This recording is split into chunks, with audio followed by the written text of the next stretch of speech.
This is North Korea.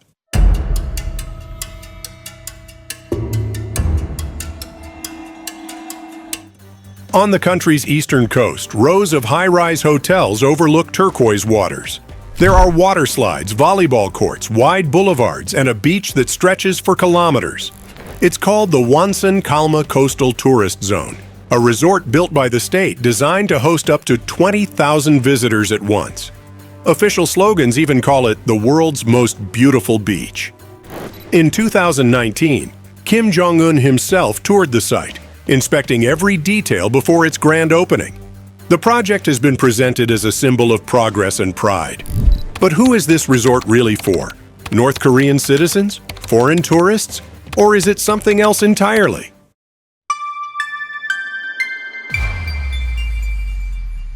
To understand the story, you need to know where it sits. The Wonsan Kalma Coastal Tourist Zone runs along a 4-kilometer stretch of sandy shoreline near the port city of Wonsan. This location isn't random. Wonsan has always held special importance. It's home to a major naval base, a modernized airport, and a designated special economic zone. For the regime, this area combines military strength, economic ambition, and controlled international exposure. It's also personal. Kim Jong-un's family has long maintained a residence near Wonsan. He reportedly spent summers here as a child. Turning the coast into a resort wasn't just about tourism, it was about reshaping his own backyard into a national showcase.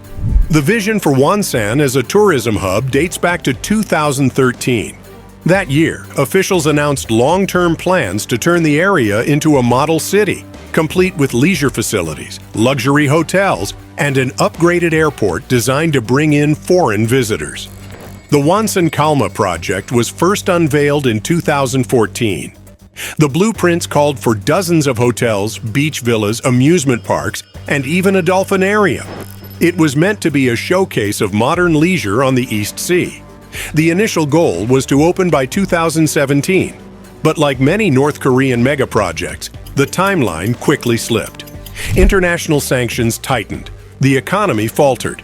Then came the COVID-19 pandemic, which sealed the country's borders entirely. What was supposed to take just a few years stretched into more than a decade. Satellite images show crews working in fits and starts, with visible progress followed by long pauses.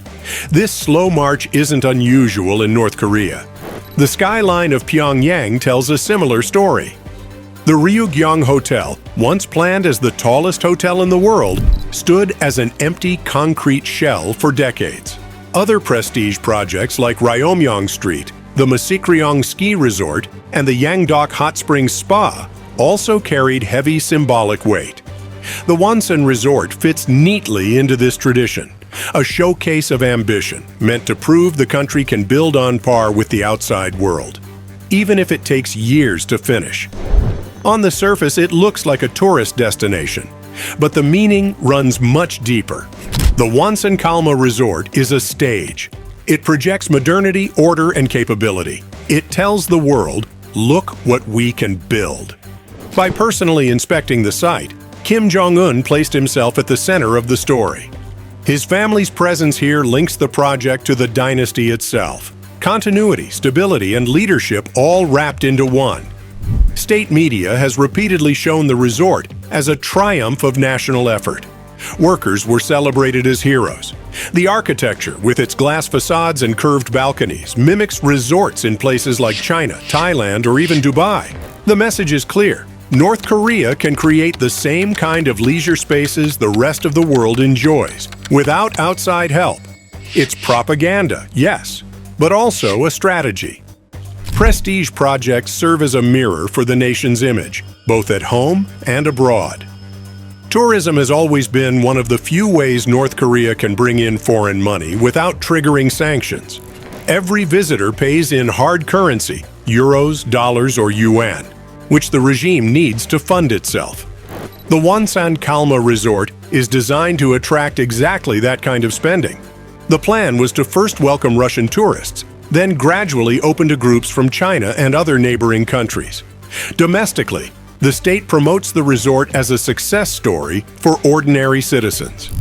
Official films show happy families strolling on the beach, young people riding water slides, and volleyball games in the sand. In reality, very few North Koreans can afford to stay here. There are also practical problems. Wonsan's airport was renovated, but international flights remain limited. Roads are narrow, fuel is scarce, and electricity is unreliable. With borders closed since 2020, even the idea of large-scale international tourism has been frozen in place. Still, the symbolism matters. Hosting foreigners at a resort like this allows North Korea to soften its image. Instead of military parades and missile tests, the story becomes beaches, hotels, and leisure. It's no accident that the first international guests were Russian tourists. Moscow and Pyongyang have been drawing closer in recent years, and the resort gave them a friendly stage for cooperation. Tourism here is not just about money, it's about diplomacy.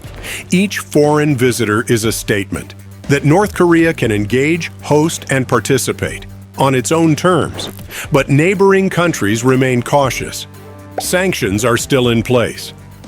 Infrastructure remains weak, and without a broader opening, the Wonsan Kalma resort risks becoming just another isolated monument to ambition. Looking ahead, North Korea has hinted at expanding its tourism network. Other coastal areas and mountain resorts are often mentioned in official speeches. Some projects have been announced, then stalled. For Wonsan Kalma to succeed, several conditions must change. Borders need to reopen. Infrastructure must improve. And international visitors need to feel safe and welcome. That requires trust, something North Korea has struggled to build. Still, the resort remains a window into the country's priorities. It shows a desire to modernize, to display power, and to create controlled streams of revenue. Whether it ever becomes a bustling beach destination or remains mostly empty, it reveals how the regime wants to be seen. So, what is Wonsan Kalma really?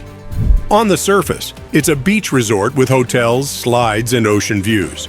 But underneath, it's a stage for politics, economics, and image building.